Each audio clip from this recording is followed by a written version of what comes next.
Pengajaran-Mu yang selalu kami nanti-nantikan dan kami harapkan, maka kami sungguh merindukan Tuhan berfirman pada kesempatan ini. Nyatakan isi hati-Mu, nyatakan kebenaran-kebenaran firman-Mu bagi kami, supaya kami memiliki pegangan, kekuatan yang baru, dipulihkan, ditolong, dibela, dipelihara oleh Tuhan, hingga dipersiapkan untuk masuk dalam kemuliaan Tuhan. Kami mohon Roh Kudus mengurapi kami, mengurapi pemberitaan firman Tuhan. Di dalam nama Tuhan Yesus kami sudah berdoa, kami ucapkan syukur, dan kami sambut firman Tuhan dengan sukacita. Haleluya, amin. Puji Tuhan, saya persilahkan kembali duduk. Sekaliannya sidang jemaat yang dikasihi Tuhan, yang boleh terhimpun, tergabung di tengah-tengah ibadah kita yang pertama pada kesempatan pagi siang hari ini. Salam sejahtera bagi kita seluruhnya sidang jemaat Tuhan. Salam. Salam persekutuan kita Philadelphia. Puji Tuhan, kiranya Tuhan ditinggikan, dipermuliakan melalui pujian pengagungan yang sudah kita persembahkan, dan hati kita tetap siap untuk menampung kebenaran-kebenaran firman Allah yang menjadi kerinduan dan menjadi kebutuhan kita tentunya di atas segala sesuatunya. Firman hidup, firman yang berkuasa menolong kita di dalam segala perkara, bahkan juga yang akan mengarahkan kita tentu dalam perjalanan rohani kita sampai kepada tujuan, yaitu Sion, Yerusalem baru. Saya sudah menyampaikan firman Tuhan mengenai Sion dalam beberapa waktu ini. Tujuan perjalanan kita itu adalah menuju ke Sion, sebab Sion adalah tempat kediaman Allah yang kekal. Amin. Ya, saudara yang terkasih, saya masih menyampaikan ya mengenai Sion. Ya, kalau pada minggu yang lalu ya kita melihat bagaimana perjalanan ke Sion itu makin lama semakin kuat. Ya, tetapi saya sampaikan firman Tuhan pada pagi siang hari ini, saudaraku, masih bertemakan Sion, tetapi saya memberikan temanya Sion yang dipulihkan. Ini dari kitab Mazmur 126 dari ayat pertama sampai kepada ayatnya yang ke-6. Mungkin ayat ini sudah sering kita dengar, kita baca, bahkan juga kita nyanyikan. Ya, mengenai nyanyian ziarah, nyanyian Sion yang dipulihkan. Tetapi kita akan melihat lebih lagi, saudaraku, ya, kenapa Sion ini harus dipulihkan, dari mana dipulihkan, dan apa berkat pemulihan itu, dan tentu secara rohani apa berkatnya bagi saya dan saudara, orang-orang percaya gereja Tuhan pada zaman akhir ini. Ya, kita perhatikan nats firman Tuhan dari Mazmur 126 dari ayat pertama sampai kepada ayatnya yang ke-6. Di situ perikopnya pengharapan di tengah-tengah penderitaan, nyanyian ziarah. Namun saya memberikan temanya Sion yang dipulihkan. Ayat 1. Demikian firman Tuhan. Iya. Ketika Tuhan memulihkan keadaan Sion, Ya. keadaan kita seperti orang-orang yang bermimpi. Terus. Pada waktu itu mulut kita penuh dengan tertawa, dan lidah kita dengan sorak-sorai. Pada waktu itu berkatalah orang di antara bangsa-bangsa, Tuhan telah melakukan perkara besar kepada orang-orang ini. Tuhan telah melakukan perkara besar kepada kita, maka kita bersukacita. Pulihkanlah keadaan kami ya Tuhan, seperti memulihkan batang air kering di tanah Negev. Terus. Orang-orang yang menabur dengan mencucurkan air mata, Ya. akan menuai dengan bersorak-sorai. Ayat 6. Orang yang berjalan maju dengan menangis, Terus. sambil menabur benih, Ya. pasti pulang dengan sorak-sorai, Ya. sambil membawa berkas-berkasnya. Iya, puji Tuhan, saudaraku. Jadi kalau di situ perikopnya pengharapan di tengah-tengah penderitaan. Ya, apa yang menjadi pengharapan di tengah-tengah penderitaan? Adanya pemulihan. Tetapi tentu perlu kita mengerti kenapa menderita.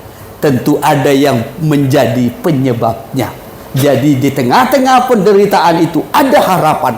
Apa harapan? Pemulihan. Dibawa kembali kepada keadaan semula. Jadi dipulihkan itu artinya dibawa kembali kepada keadaan semula. Saudara yang terkasih, ini nyanyian ziarah tentang Sion yang dipulihkan. Ya, saya sudah menyampaikan apa yang dimaksud dengan sejarah. Saya tidak kembali ke belakang. Saya hanya sedikit saja mengutip untuk sekaligus mengingatkan kita perihal tentang Sion. Apa yang dimaksudkan dengan Sion? Saya sudah menerangkan Sion adalah suatu tempat yang dipilih oleh Allah menjadi tempat kedudukannya ataupun menjadi tempat kediamannya untuk selama-lamanya. Dan akhirnya tempat yang dipilih oleh Allah itu menjadi satu kota. Karena tempat itu dibangun menjadi satu kota yang bersambung rapat, yang betul-betul padat. Iya, saudaraku, ya. Kalau dalam Mazmur 132 ayat 13 sampai kepada ayat 15, ya, Tuhan berkata, aku telah memilih Sion, aku mengingininya menjadi tempat kedudukanku untuk selama-lamanya. Disitulah tempat perhentianku. Perbekalannya akan kuberkati, imam-imamnya akan kuberkati, kata Tuhan. Jadi Sion itu adalah suatu tempat yang dipilih oleh Tuhan menjadi tempat kedudukannya, menjadi tempat kehadirannya, ataupun tempat persekutuan. Dan di situ ada hadirat Tuhan. Amin. Dan tempat itu akhirnya menjadi satu kota, namanya kota Sion, sama dengan Yerusalem. Haleluya. Saudara yang terkasih, Sion itu juga disebutkan dengan Gunung Sion. Kenapa dikatakan Gunung Sion? Karena di Sion itu wilayahnya bergunung ataupun berbukit. Sekalipun Gunung Sion itu bukanlah gunung yang lebih indah dari gunung-gunung yang lain. Sekalipun Gunung Sion itu bukanlah gunung yang lebih tinggi dari gunung-gunung yang lain. Tetapi di Gunung Sion, di sanalah Tuhan memerintahkan supaya di sana dibangun mezbah. Apa? Mezbah. Dan di atasnya harus ada korban persembahan. Supaya tulah berhenti, supaya penghukuman itu berhenti, dan ada keselamatan bagi umat Tuhan. Dan selanjutnya di Gunung Sion itulah didirikan bait suci ataupun rumah Tuhan. Maka orang-orang datang ke Gunung Sion untuk beribadah. Orang-orang datang ke Gunung Sion untuk mengadakan ziarah, perjalanan ziarah dari segala daerah, dari segala kota, bahkan dari segala penjuru bumi, datang ke Sion untuk beribadah.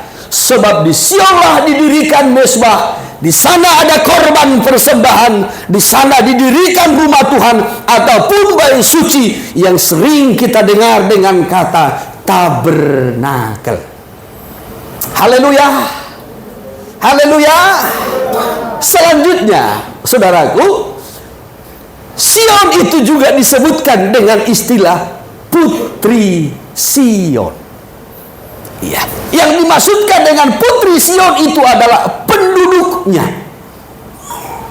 Penduduk Sion itu warganya. Tetapi penduduk Sion, warga Sion itu seluruhnya, perhatikan, seluruhnya adalah orang-orang benar. Orang benar. Jadi kalau bukan orang benar, itu bukan Putri Sion. Ya. Kalau bukan benar, itu bukan warga Sion. Yesaya pasal yang ke-60, saya kutip ayat 21. Ya. Supaya kita betul-betul mengerti, memahami dulu apa yang dimaksud dengan Sion, Gunung Sion, Putri Sion. Iya. Ayat 21 saja. Pendudukmu semuanya orang-orang benar. Ya, terus. Mereka memiliki negeri utuh selama-lamanya. Ya, terus. Mereka sebagai campuran yang kutanam sendiri, Ya, untuk memperlihatkan keagunganku. ya. yang kucangkokkan untuk memperlihatkan keagunganku. Jadi putri Sion itu adalah gambar dari Allah. Ya, putri Sion itu adalah pancaran kemuliaan Allah. Ya, itu kalau kita lihat perikopnya di situ kan itu mengenai Sion. Yesaya 60, 61 sampai kepada Yesaya 62. Itu mengenai Sion. Sion yang diselamatkan, Sion yang dipulihkan. Saya hanya kutip ayat 21 dari pasal 60 ini saja. Pendudukmu, yaitu penduduk Sion, semuanya orang-orang benar. Iya, orang-orang benar, yang hidupnya benar, nikahnya benar, hatinya benar, pikirannya benar, sikap tingkah lakunya yang benar. Ya, kalau orang-orang mudanya pergaulannya yang benar, anak-anaknya anak-anak yang hidup dalam kebenaran, ibadah pelayanannya yang benar, ya saudaraku, ya, keuangan yang benar, ini menyangkut keseluruhan hidupnya dalam kebenaran. Maka dikatakan pendudukmu semuanya orang-orang benar, mereka memiliki negeri untuk selama-lamanya. Sion adalah kota yang dipilih oleh Allah menjadi tempat kediamannya. Dan di Gunung Sion, di situ ada bait suci, ada rumah Tuhan, ada misbah. Di situ ada persembahan, korban persembahan. Di sana ada hadirat Tuhan, di sana ada persekutuan, di sana ada tanda kehadirannya. Dan penduduk Sion itu disebutkan orang-orang benar. Haleluya. Bisa ditangkap toh? Iya. Akan tetapi saudara yang terkasih, Sion ini pernah dihancurkan. Pernah dihancurkan menjadi tandus dan kering. Bahkan digambarkan seperti padang gurun. Seperti padang gurun. Saya mau sampaikan pekerjaan iblis dalam kitab Yesaya 14 ayat yang ke-17 adalah menghancurkan kota-kota. Iya, sebelum kita lihat kitab Yeremia, saya kutip sebentar dulu. Yesaya pasal 14 ayat 17. Ini nubuatan mengenai Raja Tirus ataupun iblis ataupun Lucifer. Ya, saudara nanti boleh membacanya itu dari ayat 14, dari ayat 12 pun. Kalau kita naik, itu kan menunjuk kepada iblis. Saya sering khotbahkan itu. Yang ingin menyamai Allah, mengatasi Allah, bahkan juga seterusnya. Selalu berkata, aku katanya. Tapi saya kutip ayat 17 saja. Yang telah membuat dunia seperti padang iblis membuat dunia seperti padang gurun, dan menghancurkan kota-kotanya. Orang-orang yang terkurung pulang ke rumah. Iya. Jadi pekerjaan iblis itu adalah menghancurkan kota-kota di dunia ini. Saya mau sampaikan, kota yang paling sering itu dihancurkan adalah Yerusalem, Sion. Saudara cari, saudara pelajari semua kota-kota di dunia. Kota yang paling sering itu dihancurkan dari sejak kota itu ada adalah Sion ataupun Yerusalem. Saudara baca Alkitab, kota yang paling sering dihancurkan itu adalah Yerusalem. Dan hancur bukan karena bencana. Ya, kalau hancur karena bencana mungkin karena Tuhan menghukum toh. Tapi dihancurkan oleh musuh-musuh melalui peperangan, melalui perebutan penguasa. Mudah-mudahan kota Batam nggak pernah hancur. Mudah-mudahan. Nggak tahu oleh bencana ya. Ya. Tetapi kalau kita mempelajari Alkitab ataupun sejarah, Kota yang paling sering itu hancur adalah Yerusalem ataupun Sion. Kenapa saudaraku? Karena Tuhan punya maksud, rencana untuk Sion. Ya, iblis tahu Tuhan punya maksud untuk Sion. Dan berulang-ulang Tuhan membangun Sion untuk mewujudkan kerinduannya menjadi tempat kedudukannya. Maka baik dalam kitab Zakaria, baik dalam kitab Yesaya, Tuhan berkata, sangat besar usahaku untuk Sion. Ya, sangat besar usahaku, kata Tuhan. Karena Tuhan ingin membangun kembali, dihancurkan, diruntuhkan, dibuat menjadi tandus bagaikan padang gurun. Tetapi Tuhan memulihkannya. Dihancurkan lagi, Tuhan mau memulihkannya. Dihancurkan lagi, Tuhan mau memulihkannya. Tetapi sebelum kita lebih jauh melihat pemulihannya, kenapa dihancurkan, saudaraku? Karena di situ ada maksud Tuhan. Maka kalau hidup saya dan hidup saudara, di dalam dirimu ada maksud Tuhan, hidupmu seperti Sion, engkau menjadi sasaran kehancuran. Haleluya. Ya, kecuali dalam hidupmu tidak ada tujuan Tuhan, dalam hidupmu tidak ada panggilan Tuhan, engkau akan biasa-biasa saja seperti kota-kota lain. Akan merasa aman.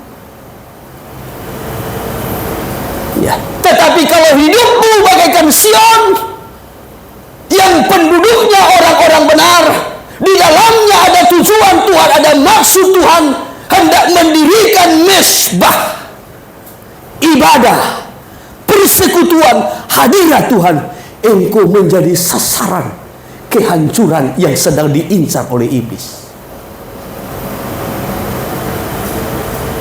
Kecuali dalam dirimu tidak ada niat untuk beribadah. Ipa podong-podong si maho. Ya, langsung Nina Bobo, oh Nina Bobo. Karena bagi iblis engkau tidak ancaman. Karena bagi iblis hidupmu tidak berarti. Karena bagi iblis hidupmu tidak punya tujuan. Tapi kalau hidupmu seperti Sion, keluargamu seperti Sion, anak-anakmu seperti Sion, engkau akan menjadi sasaran kehancuran dari iblis. Tapi jangan takut. Dia pemilih Sion, akan melindunginya dengan sempurna. Haleluya. Ya. Ya. Jadi sebagaimana tadi kita melihat kota yang paling sering dihancurkan oleh iblis itu adalah Sion, Yerusalem. Ya. Kitab Yeremia saya kutip. Yeremia pasal 9. Yeremia pasal 9 kita boleh membacanya dari ayat 12.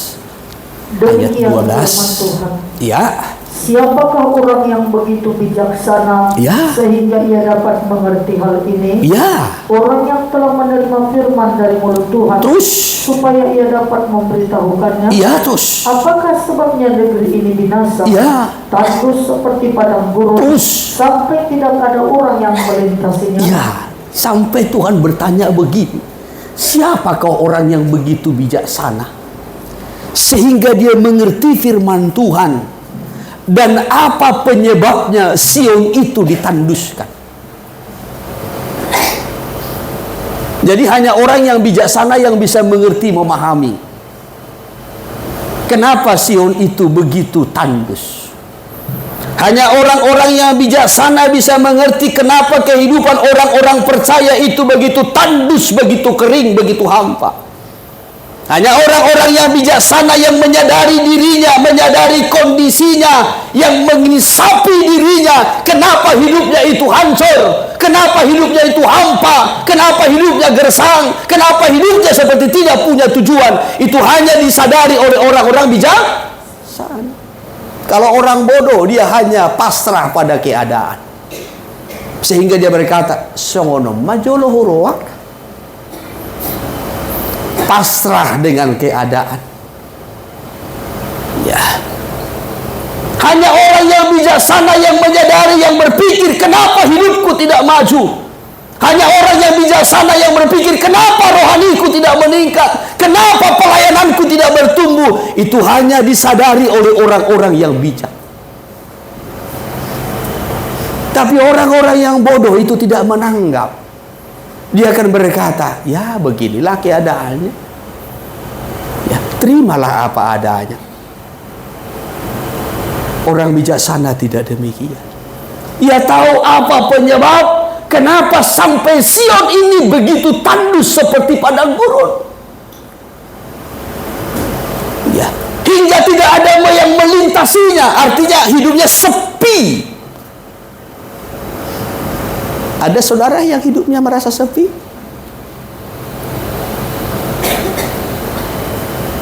Ya, padahal nyanyiannya tadi begitu sukacita. Ya, melihat masa depan yang di depanku, kutinggalkan yang di belakangku. Sudah ditinggalkan semua yang di belakang? Sudah ditinggalkan semua yang di belakang? Sudah? Hah? Yang lama sudah berlalu? Yang lama sudah berlalu?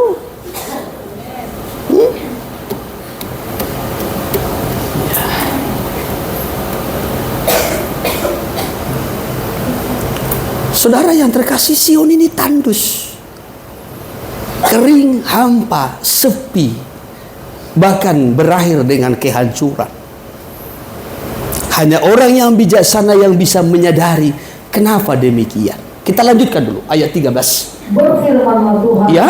oleh karena mereka meninggalkan Taurat. Nah, lalu Tuhan menjawab, oleh karena mereka meninggalkan Tauratku, firmanku, meninggalkan aku, kata Tuhan. Terus ya, Yang telah kuserahkan kepada mereka. terus Dan oleh karena mereka tidak mendengarkan suaraku dan tidak mengikutinya. ya, tidak mendengarkan suaraku, tidak memperhatikan firmanku.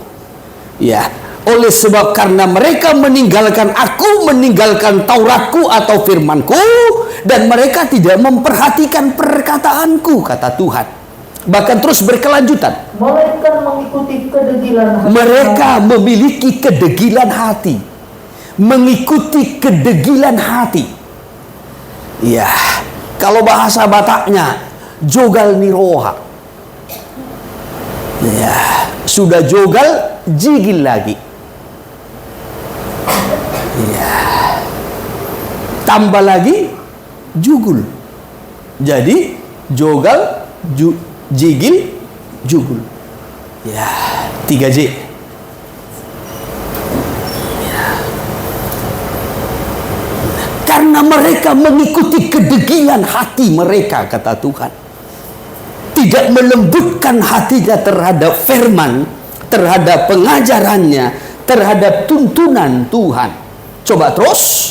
Dan mengikuti para Baal seperti yang diajarkan kepada mereka oleh nenek moyang Nah, mereka. justru mengikuti berhala-berhala seperti Baal, yaitu dewa kesuburan, dewa kemakmuran, dewa berkat. Bukan mengikuti aku, kata Tuhan. Ya, jadi berpaling daripada Tuhan, berpaling daripada ibadah, hanya mengejar dewa Baal, dewa kesuburan, berkat, dewa kemakmuran. Ya, ini yang dilakukan. Maka akhirnya hampa, bahkan sampai nanti hancur binasa.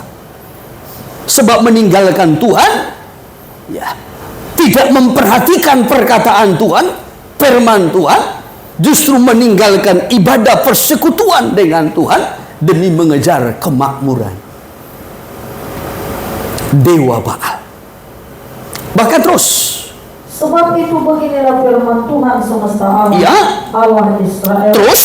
Sesungguhnya aku akan memberi bangsa ini makan tipuh Makan dan minum racun. ipuh dan minum racun.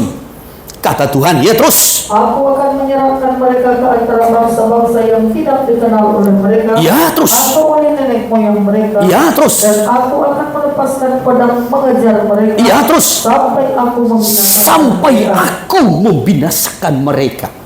Aku akan serahkan mereka. Ya, maka kelanjutannya mereka akan dibuang ke Babel. Ya, bahkan mereka terserah ke segala bangsa, ke segala penjuru. Karena disebabkan yang pertama-tama tadi mereka meninggalkan, melupakan Tuhan, tidak memperhatikan perkataan Tuhan, firman-Nya, hidup dalam penyembahan berhala dengan meninggalkan ibadah yang benar, mereka terpaut kepada Baal, dewa kesuburan, dewa kemakmuran, dewa berkat. Jadi mereka tinggalkan ibadah demi mengejar kemakmuran atau berkat duniawi. Mereka mengikuti kedegilan hati mereka masing-masing. Ya, sampai mereka akhirnya hampa, gersang. Dan Tuhan berkata, aku akan membinasakan mereka sampai mereka betul-betul binasa. Dan akan kuserahkan mereka ke segala bangsa. Bangsa yang tidak mereka kenal, kata Tuhan. Bahkan terus ayat 17. Perhatikanlah, panggillah perempuan-perempuan beratap, Ya. supaya mereka datang. Ya, terus. Dan suruhlah orang kepada perempuan-perempuan yang bijaksana, Supaya mereka datang. Sampai Tuhan berkata begini, panggil perempuan-perempuan beratap. Ya, supaya diratapi nasib bangsa ini. Supaya diratapi kondisi Sion yang betul-betul menderita ini. Ya, aku akan menyengsarakan mereka. Aku akan membuang mereka sehingga hidupnya sengsara, sehingga hidupnya hampa, hidupnya binasa. Sampai Tuhan berkata, panggil perempuan-perempuan peratap untuk meratapinya. Ya, bahkan perempuan-perempuan ini harus mengajarkannya kepada yang lain supaya yang lain juga ikut meratap. Wah, ini kondisi yang sangat mengerikan sebenarnya. Coba terus. Biarlah mereka bersegera dan meratap karena kita. Ya, terus. Supaya mata kita mencucurkan air mata. Ya, terus. Dan kelopak mata kita melelehkan air. Iya, terus. Sebab terdengar ratapan dari Sion. Terdengar ratapan dari mana? Sion. Ya, kita sudah melihat tadi di awal, Sion adalah tempat yang dipilih Tuhan. Dan di gunung Sion ada mesbah, ada ibadah, ada bait Tuhan, ada rumah Tuhan di sana. Penduduk Sion itu disebutkan putri Sion, orang-orang yang hidup dalam kebenaran. Tetapi akhirnya Sion itu dihancurkan. Sion menjadi tandus, sunyi, sepi, hampa. Sampai binasa. Ya, sehingga yang ada di Sion hanya ratapan. Perempuan-perempuan meratap. Perempuan-perempuan mengajarkan kepada yang lain supaya yang lain juga turut meratap.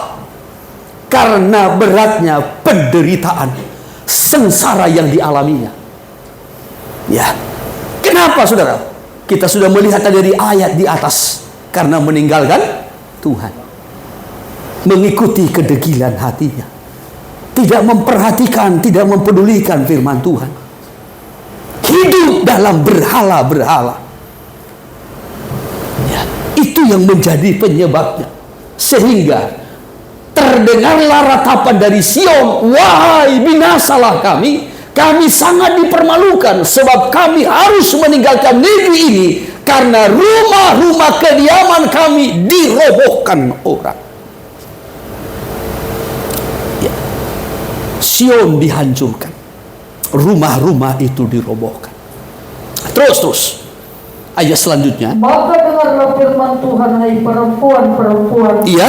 Biarlah telingamu menerima firman dari mulutnya. Terus. Ajarkanlah ratapan kepada anak-anakmu. Iya, ajarkan kepada anak-anakmu perempuan. Terus. Dan oleh setiap perempuan nyanyian ratapan kepada teman. Iya, dan perempuan-perempuan ini menyanyikan nyanyian ratapan dengan teman-temannya. Bukan lagi nyanyian sukacita tentang Sion. Bukan lagi, hai Bani Sion, bersukacitalah. Nah, nggak lagi, tapi nyanyian ratapan. Nah, nyanyian ratapan. Yang seharusnya anak-anak pun bersuka cita bergirang-girang, yang seharusnya anak-anak pun melompat-lompat untuk Tuhan, tetapi anak-anak di sini akan mati binasa oleh karena Sion yang sudah berpaling dari Tuhan. Coba terus. Maut telah menyusup ke jendela-jendela kita. Iya, terus. Masuk ke dalam istana-istana kita. Iya, terus. Yang melenyapkan kanak-kanak dari jalan. Melenyapkan kanak-kanak dari jalan dan pemuda-pemuda dari lapangan. Lalu dalam ayat berikutnya, kalau kita melihat ayat 22, di jalan-jalan akan berserakan mayat-mayat, bergelimpangan, mati. Tetapi bukan dengan cara mati yang terhormat.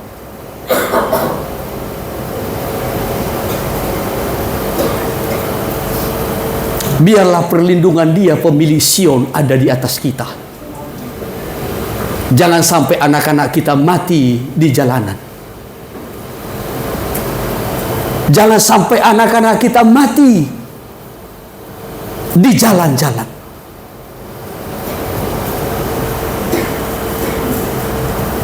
Karena Tuhan izinkan penghukuman.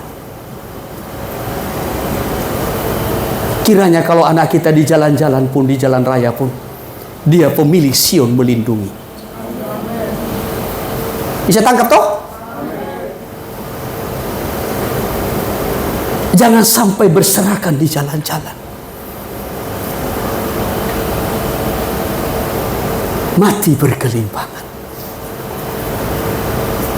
Sion pernah hancur. Sion pernah binasa. Karena tanpa disadari sudah berpaling dari Tuhan. Maka tadi dari ayat 12 dikatakan hanya orang yang bijaksana yang menyadari ketika kondisinya sudah mulai merosot, dia sadar, oleh karena aku sudah mulai berpaling dari Tuhan. Ketika kondisinya mulai ada dalam kesengsaraan sepi, hampa, hanya orang yang bijaksana yang menyadari kalau hidupnya sudah semakin jauh dari Tuhan. Sion tidak hanya sampai di sini. Dalam Yesaya 49 dari ayat 14, 15 sampai kepada ayat 17, akhirnya Sion itu putus asa, kecewa, dan berkata, Tuhan sudah melupakan. Tuhan sudah melupakan. Padahal Tuhan tidak pernah melupakan. Ya. Kitab Yesaya 49, boleh dari ayat 14. Demikian firman Tuhan. Ya. Sion berkata, Ya. Tuhan telah meninggalkan aku, Oh, ya. dan Tuhanku telah melupakan aku. Ya. Sampai akhirnya Sion itu merasa ditinggalkan, dilupakan dalam kesengsaraan. Ini ungkapan keputusasaan, kekecewaannya. Sion berkata, Tuhan sudah melupakan, meninggalkan aku. Ya, terus 15. Dapatkah seorang perempuan melupakan bayinya, Terus? sehingga ia tidak menyayangi anak dari kandungannya? Ya, terus. Sekalipun dia melupakannya, Ya. aku tidak akan melupakan Tetapi engkau. Tuhan berkata, andai ada seorang ibu yang dapat melupakan bayinya, tetapi aku tidak dapat melupakan engkau, hai Sion. Ya. Engkau mengalami sengsara atas seizinku sampai pada waktu yang tertentu yang telah kutetapkan, kata Tuhan. Engkau mengalami sengsara karena tingkah lakumu yang mengikuti kedegilan hatimu dan berpaling dari ibadah yang benar kepada Baal. Engkau mengalami sengsara karena engkau tidak lagi memperhatikan perkataan-perkataanku. Justru sebaliknya engkau berpaling daripada aku karena engkau mengejar kekasih-kekasihmu yang lain, mencintai yang lain lebih dari aku, kata Tuhan. Sebenarnya aku tidak melupakanmu, kata Tuhan. Ya, tetapi dibuang ke Babel 70 tahun. Setelah genap 70 tahun, Mereka menyadari kembali Tuhan membawa mereka kembali. Itulah yang disebutkan tadi, Sion yang dipulihkan. Haleluya. Iya, coba terus. Ayat 16. Ya. Aku telah melukiskan engkau di telapak tanganku. Terus. Tembok-tembokmu tetap di ruang mataku. Ya, Tuhan berkata, lihat aku melukis engkau di telapak tangan. Ya, engkau tetap dalam perhatianku. Ya, wajahmu tetap ku kenang. Ya, karena Tuhan lukis di telapak tangan. Ya, apakah ibu-ibu pernah begini? Ya, mungkin anakmu itu tercatat sebagai anak yang paling bandel, paling jigil, jugul, dan jogal. Di lingkungan juga panurakot. Di sekolah juga sering dipanggil sama teacher. Ya, selalu membuat masalah. Yang mata temannya lah dicucu pakai pena. Iya. Saudaraku, yang naik lagi atas meja. Yang rok temannya lah dikoyak. Ya, dan lain sebagainya. Selalu buat masalah. Ya. Yang cabutlah, yang sekolah lah ditinggalkan. Yang uang sekolah lah dimakan. Ya, dan seterusnya. Ya, tapi mudah-mudahan anak-anak GBUCM tidak ada yang seperti itu. Tapi kalaupun ada, bertobatlah. Haleluya. Haleluya. Ketika anak kita mungkin sejahat itu sampai membuat ibunya pusing. Tetapi ketika ibunya melihat foto anaknya, mulainya foto ini diteter, mulai foto umur 1 tahun, 2 tahun, 3 tahun, 4 tahun, masih disimpan tuh fotonya. Nah, dilihat fotonya umur 1 tahun baru mulai terkenal. Ya, pertama menyebutkan kata mama, mama, mama, nggak tahu mana mama, nggak mana mama, makan mana minum sama saja mama, mama. Ya, umur 2 tahun. Ya, mungkin ada juga anak umur 2 tahun pun nggak tahu ngomong. Ya, bilang pun nggak bisa. Ya. Nah, tapi nanti ketika dia remaja, mulai jigil, baru kita terkenang dengan peristiwa itu. Hapi Najul umur 2 tahun mak katanya bisa botoon. Sonari babanion. Ya. Kan ada anak-anak begitu. Waktu bayi ngomong udah tahu, diam aja. Ipe aku isi pelet tuh isi pelet. Ya, pagi diletakkan di situ sampai sore tetap di situ. Tapi sudah remaja diletakkan di sini, sila mata udah hilang, udah di RT 3. Ya, masih baru di situ kita lihat. Nah. Tapi sebentar sudah hilang. Ketika kita lihat fotonya kita terkenang. Masa-masa indah. Apalagi kalau ada videonya. Ya, saudara ingat tingkah anakmu setelah remaja? Saudara ingat tingkahnya ketika masih bayi? Tidak sedikit orang tua, ya, secara khusus ibu-ibu mungkin akan meneteskan air mata kalau pernah melihat, mengalami seperti itu. Ya, bagaikan seperti itulah Tuhan. Ya. Tuhan melukis di telapak tangannya bagaimana kasih sayangnya terhadap Sion yang telah dia pungut, dia besarkan, dia bangun, dia cintai. Ya. Tetapi setelah bertumbuh, setelah berkembang, mendurhaka terhadap Tuhan. Ini menggambarkan orang-orang percaya yang hidupnya sudah dijangkau Tuhan, diangkat oleh Tuhan, diperbaiki oleh Tuhan, diberkati oleh Tuhan. Tetapi setelah berkembang, setelah diberkati, mendurhaka kepada Tuhan.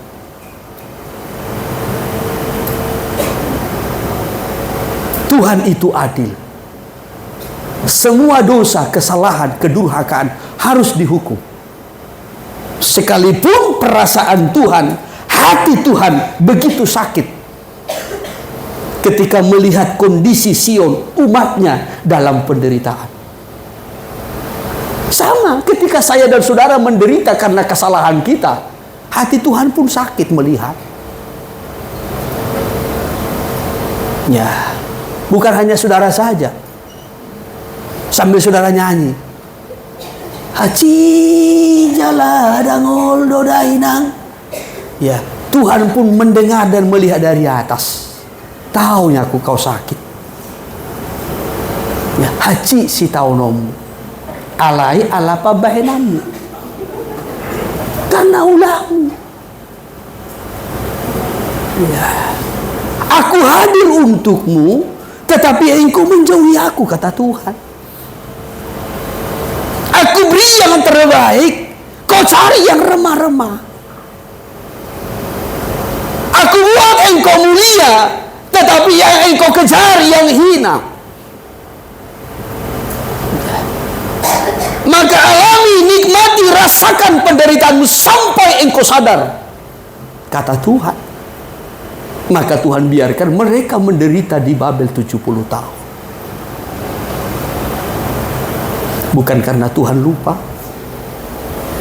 Jadi ada kalanya Tuhan izinkan kita menderita karena kesalahan kita, bukan karena Tuhan lupa. Sampai pada batas waktu tertentu yang Tuhan sudah nyatakan. Jadi Tuhan tidak lupa. Maka tadi dikatakan oleh Tuhan, kalau seorang ibu dapat melupakan bayinya, aku tidak, kata Tuhan. Aku telah melukismu di telapak tanganku, tembok-tembokmu di ruang mataku. Engkau dalam perhatianku, kata Tuhan. Terus ayat 17. Orang-orang yang membangun engkau datang bersegera, tetapi orang-orang yang merombak dan merusak engkau meninggalkan engkau. Ya. Orang-orang yang membangun engkau kembali akan datang dengan bersegera. Ya. Tetapi orang-orang yang akan merombak engkau dan merusak engkau akan meninggalkan engkau. Sampai pada batas waktu tertentu. Maka setelah sampai kepada batas waktu yang Tuhan sudah tentukan, 70 tahun dibuang ke Babel, 70 tahun sengsara di Babel, Tuhan mau memulihkan kembali. Maka Tuhan membawa mereka kembali pulang. Ya.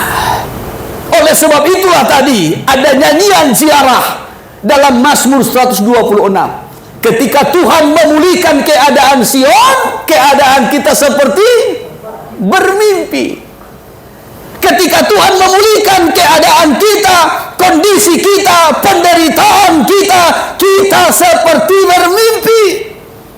Ketika Tuhan memulihkan ekonomi kita dari kehidupan yang sangat terbatas, kehidupan yang kurang, sampai Tuhan memberikan kelimpahan, kita seperti mimpi.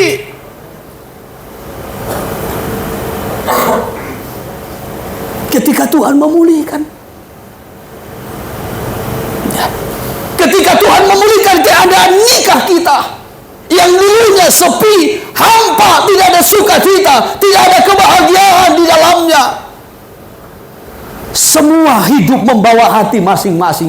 Suami bawa hati masing-masing, istri bawa hati juga. Ya, anak-anak pun demikian. Sehingga tidak ada kehadiran Tuhan, tidak ada hadirat Tuhan, tidak ada sukacita dan damai sejahtera. Tapi ketika Tuhan memulihkan keadaan nikah itu seperti mimpi rasanya. Ya. Di situ ada sukacita, ada kebahagiaan. Nasa nga pa daw-daw. ngasang sirang. Nah, ngasempak sama pilimin dia. Kejar-kejaran dari RT 1 sampai ke RT 3. Satu bawa gagangan sapu, satu bawa kain pel. Ya, tetapi akhirnya bisa mesra. Jalan berdua. Ya. Makan bakso bersama. Pak Gembala pun lewat, nggak dilihat lagi. Ya, padahal dulu sikit-sikit, tolong doakan Pak Gem. Di sini nggak ada seperti itu. Nah, ini contoh saja. Nah, karena batu kidau.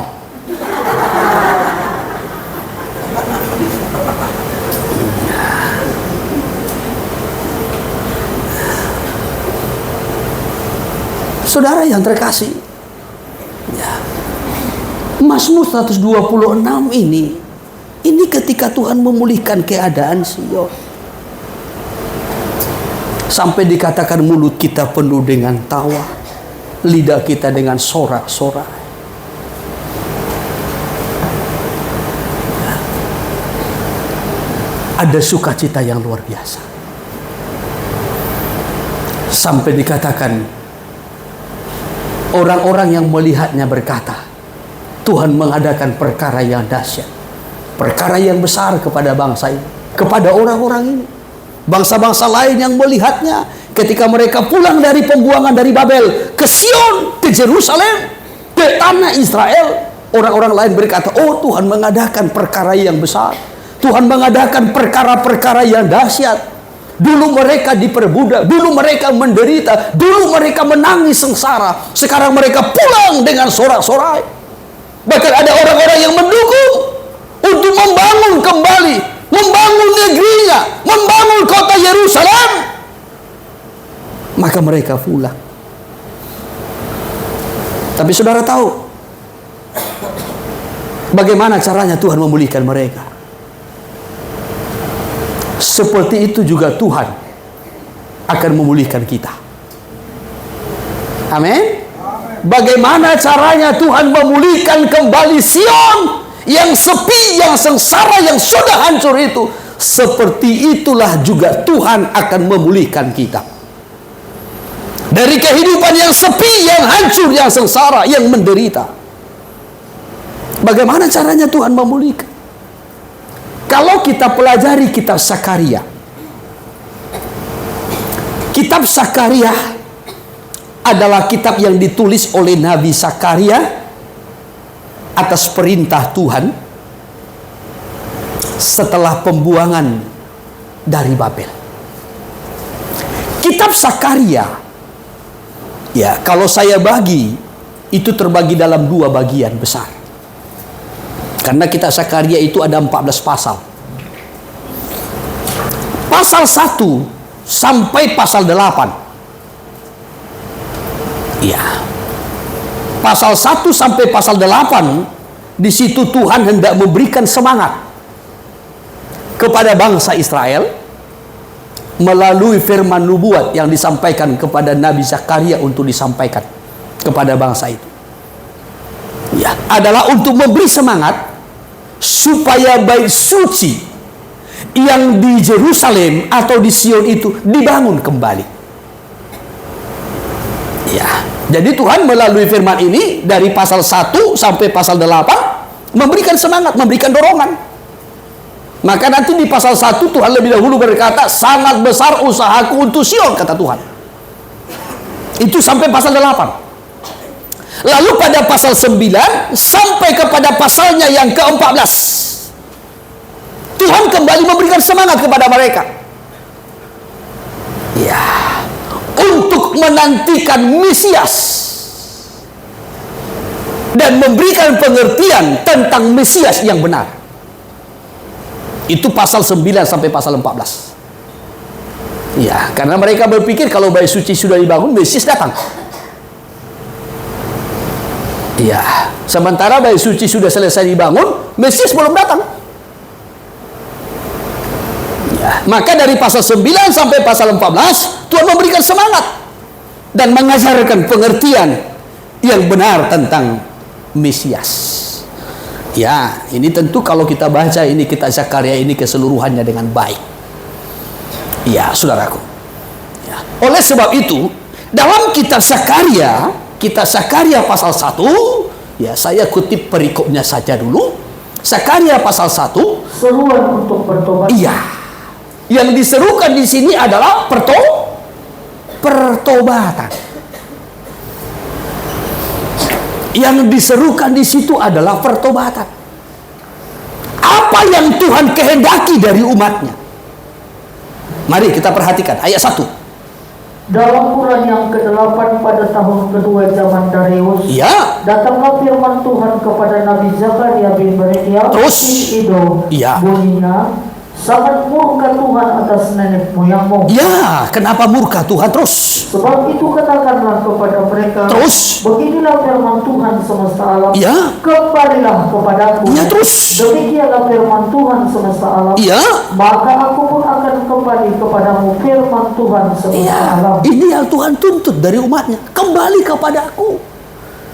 Jangan kamu meninggalkan aku, meninggalkan Tauratku, mengabaikan perkataanku, mencari Baal, mengikuti kedegilan hati masing-masing. Maka dalam kitab Zakaria ini Tuhan menyerukan supaya seruan pertobatan ini disampaikan. Apa yang diserukan? Kembali kepadaku, kata Tuhan, supaya aku kembali kepadamu. Ya, terus. Janganlah kamu seperti nenek moyangmu yang kepadanya para nabi yang dahulu telah menyerukan demikian. Ya. Beginilah firman Tuhan semesta alam. Ya, terus. Berbaliklah dari tingkah lakumu yang buruk, Ya. dan dari perbuatanmu yang jahat. Terus. Tetapi mereka tidak mau mendengarkan dan tidak mau menghiraukan aku. Ya. Demikianlah firman Tuhan. Tuhan ingatkan, jangan seperti nenek moyangmu.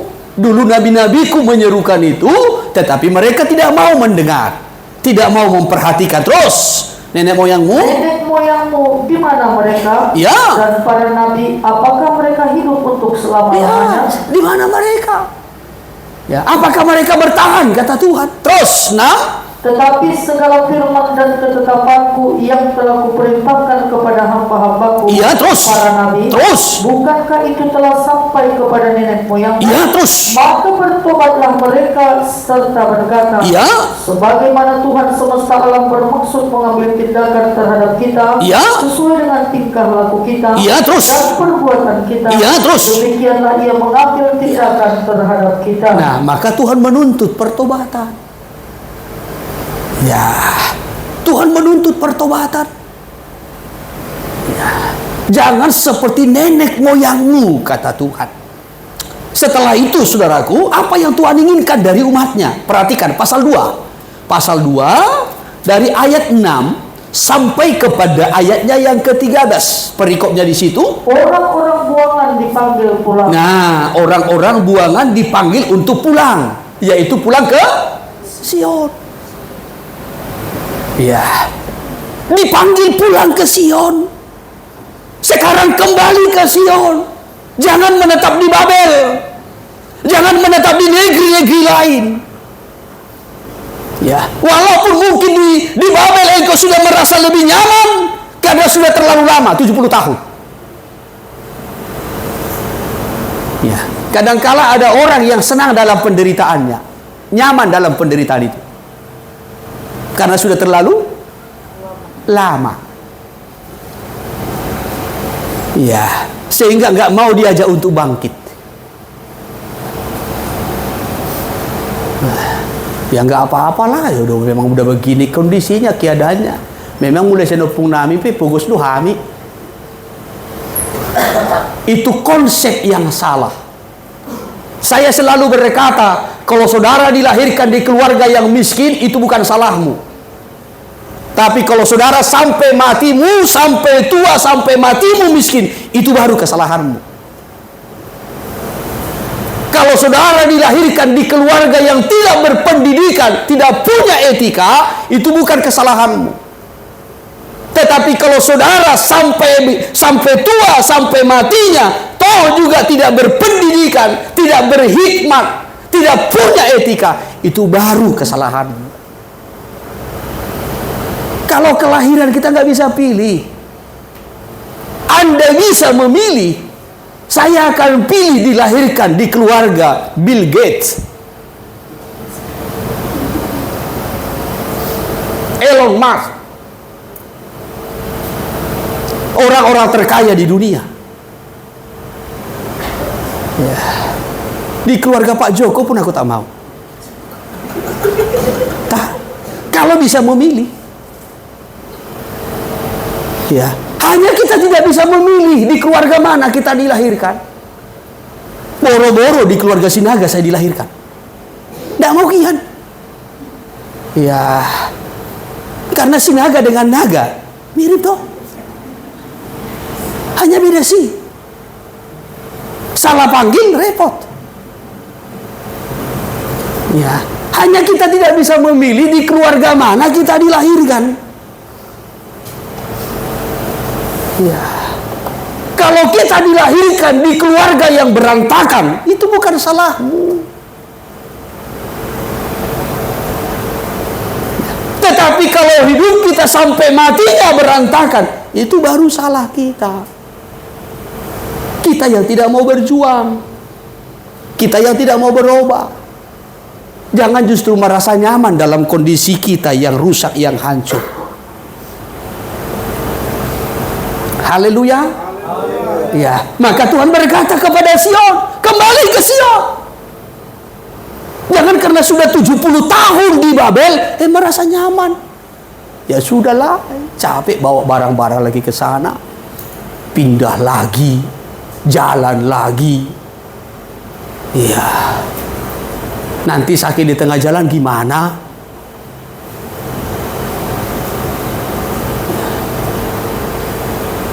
Jadi tidak semua orang yang diajak pulang ke Sion itu bersuka cita, Anda. Enggak semua orang yang diajak ke surga itu suka cita. Ya. Persiapkan dirimu, mari kita berjuang, sama-sama kita bergerak ke Sion, Yerusalem surgawi. Anggo hami portibio, mamang pandita. Pardaging nagale doang.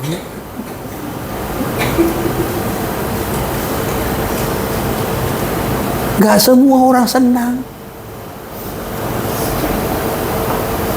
Ya. Tidak semua orang mau meningkat, enggak semua orang mau meningkat ekonominya, enggak. Ya, udah gini-gini aja lah. Yang penting aku bisa TikTok. Ada yang model-model begitu, ada. Ya. Nanti kalau sudah memenuhi apa aku nanti, apa namanya itu? Aku bisa dapat cuan katanya. Cuan doa doh. Itu yang ditunggu-tunggunya. Ya, maka TikTok. Ya. Jangan-jangan lewat pun Pak Gembala di situ nggak tahu dia. Dan terus joget-joget aja.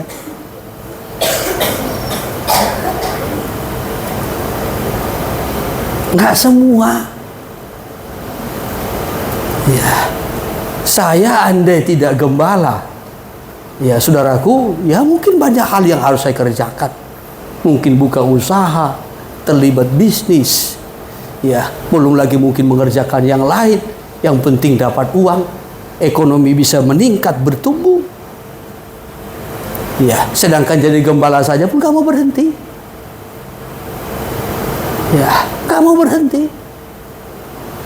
Ya, maka dengan selalu saya ajak ibu gembala, mari kita kerjakan bangunan yang bisa dibangun.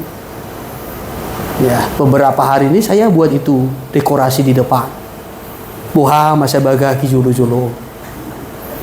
Ya, sauna julu-julu on. Ya, kalanya julu-julu sopit.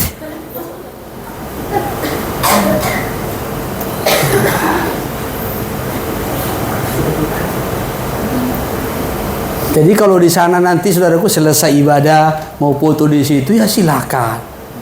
Ya, kalau di sini banyak kabel dia. Takut kaki saudara terjerat. Ya. Jadi otak kerja terus. Ya, belum lagi mengolah uang bagaimana caranya supaya pembangunan bisa jalan terus sekalipun hujan. Bila perlu, memikirkan lagi bagaimana supaya pas kerja mengerjakan bangunan tidak hujan. Selesai kerja baru hujan.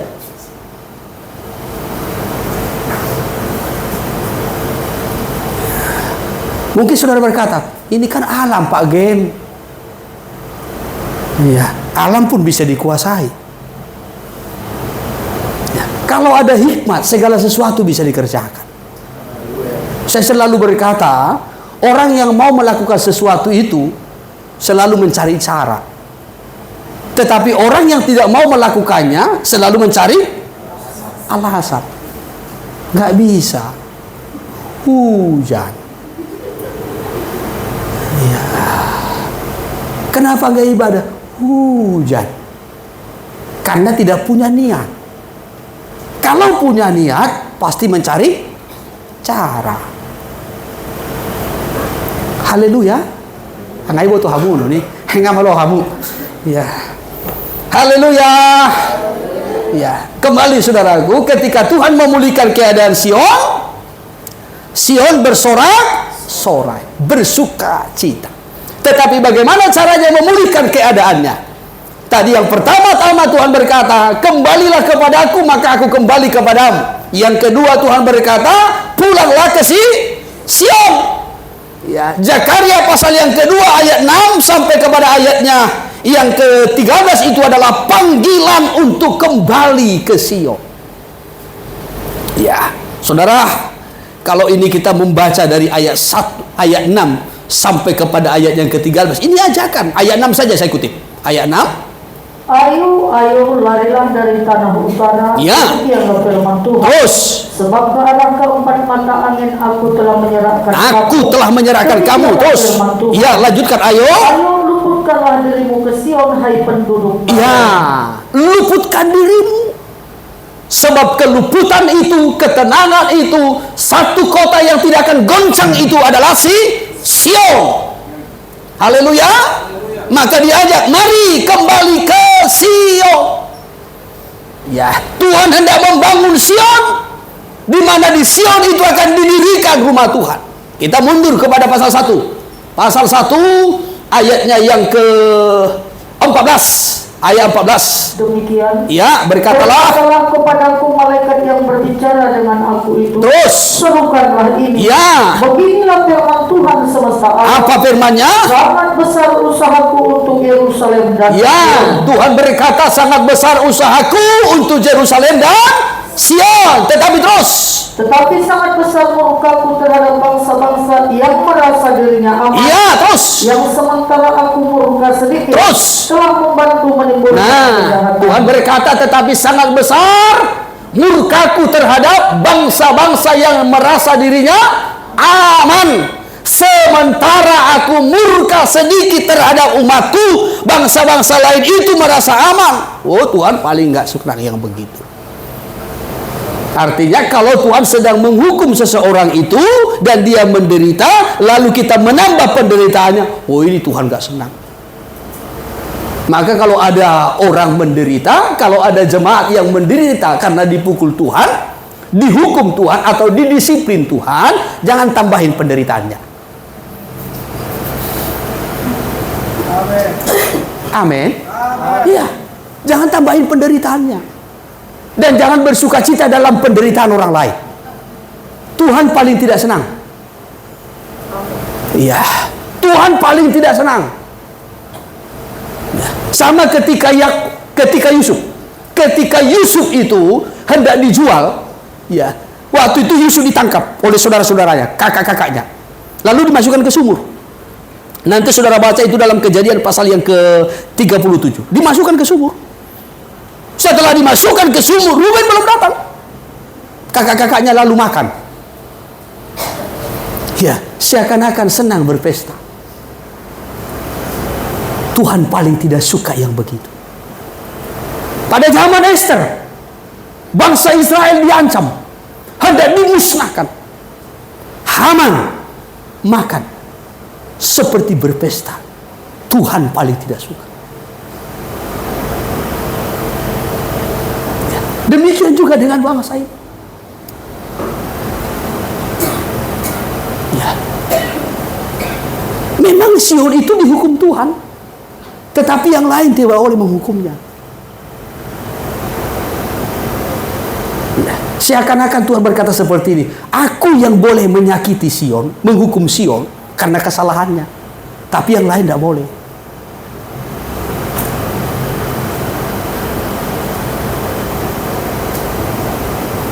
Bisa ditangkap?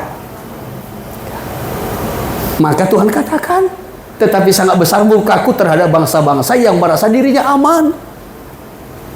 Ya, ketika Tuhan sedikit sementara murka terhadap umatnya, yaitu Sion, telah membantu menimbulkan kejahatan. Ya, coba terus. Sebab itu beginilah firman Tuhan. Ya, terus. Aku kembali lagi kepada Yerusalem Ya, dengan kasih sayang. aku kembali lagi ke Yerusalem dengan kasih sayang terus. Rumahku akan didirikan pula di sana. Rumahku akan didirikan pula di sana. Dan Ya. tali pengukur akan direntangkan lagi di atas Yerusalem. Iya, mulai diukur lagi. Rumahku, bait suciku akan dibangun kembali di Sion, di Yerusalem. Bagaimana caranya Tuhan memulihkan umatnya? Maka ibadah harus dibangun kembali. Rumah Tuhan, tempat kehadiran Tuhan harus dibangun kembali. Haleluya. Ya, terus 17. Serukanlah ini selanjutnya. Ya, terus. Beginilah firman Tuhan Ya. semesta alam. Kota-kotaku akan berlimpah-limpah pula dengan kebajikan. Terus. Dan Tuhan akan menghiburkan Sion. Ya, terus. Dan akan memilih Yerusalem Iya. pula. Tuhan akan memulihkan kembali. Tuhan sudah memilihnya. Tali pengukur sudah ditarik untuk mengukur, memulai pembangunan kembali rumah Tuhan yang di Yerusalem. Ini bicara tentang ibadah, persekutuan yang harus dibangun kembali setelah kesengsaraan pembuangan ke Babel.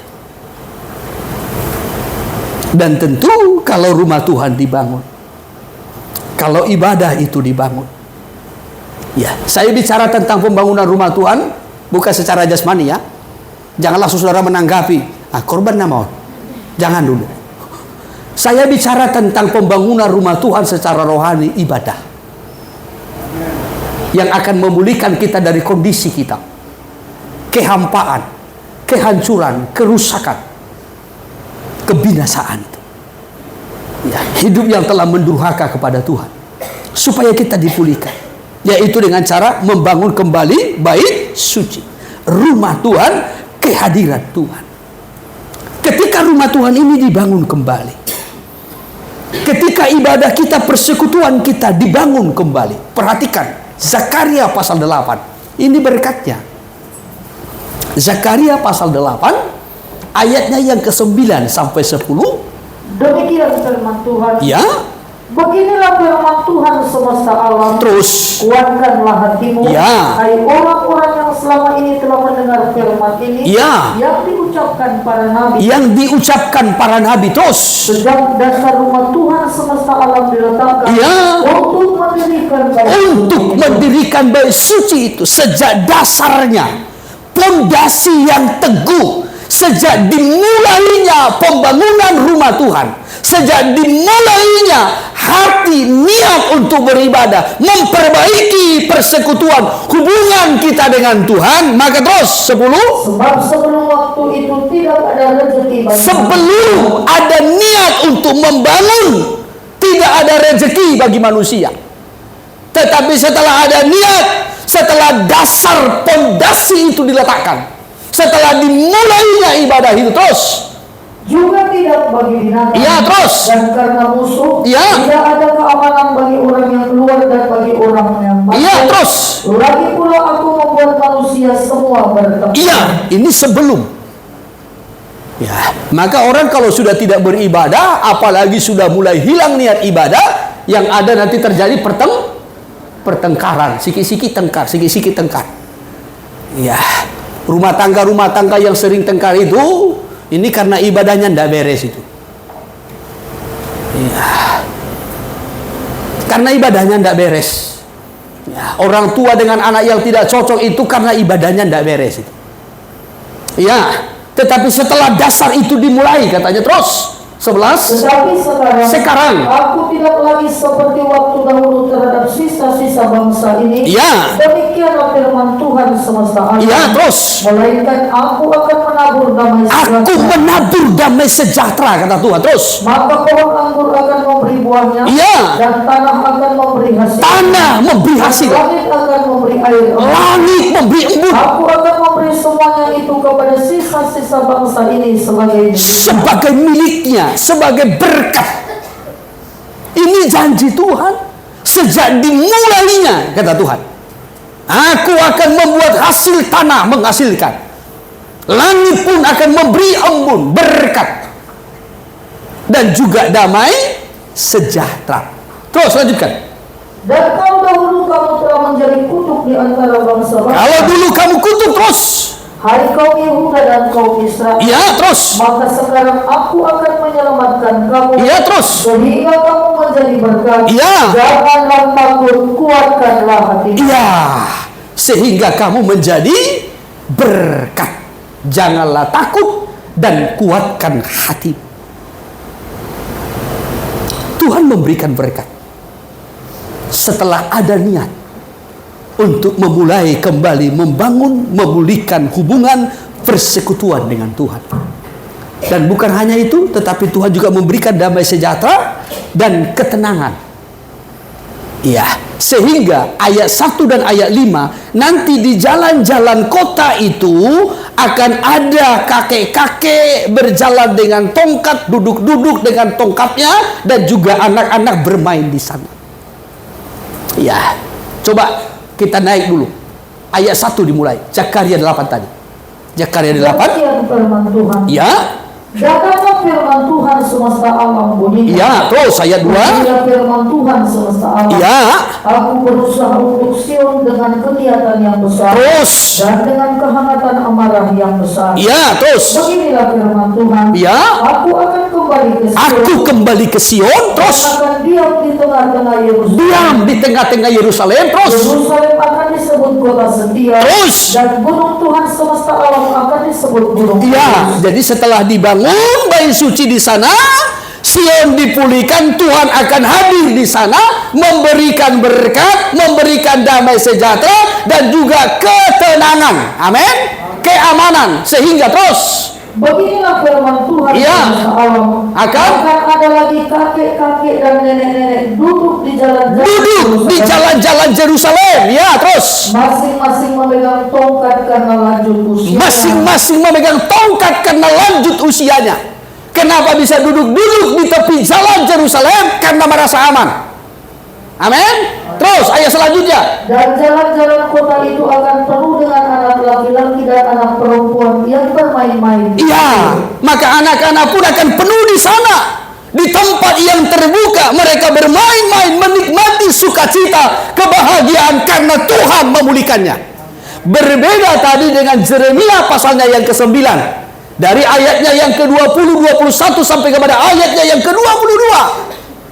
Ya, di sana anak-anak akan bermatian di jalan-jalan. Ya, tidak ada tempat yang nyaman. Tidak ada tempat sejahtera di sana. Tidak ada ditemukan di sana di jalan-jalan itu kakek-kakek dan nenek-nenek duduk di tepi jalan. Tidak ada ditemukan anak-anak lagi di sana bermain di jalan-jalan karena kehancuran Sion. Tetapi ketika Tuhan memulihkan keadaannya, maka di situ akan ada keamanan. Haleluya. Ketika persekutuan kita dibangun kembali, ketika hubungan kita dipulihkan kembali, maka kita akan merasakan perlindungan yang aman dari Tuhan. Yesus pemilik Sion, dia akan membentangkan kemah perlindungannya baik untuk orang-orang tua maupun juga kepada anak-anak kita, semua dalam perlindungan dan pemeliharaan Tuhan. Haleluya. Tuhan memberkati. Saya batasi firman-Nya sampai di sini. Kiranya Roh Kudus menolong kita untuk mengerti. Haleluya. Nanti saya lanjutkan dalam ibadah yang kedua di Kapling Mandiri.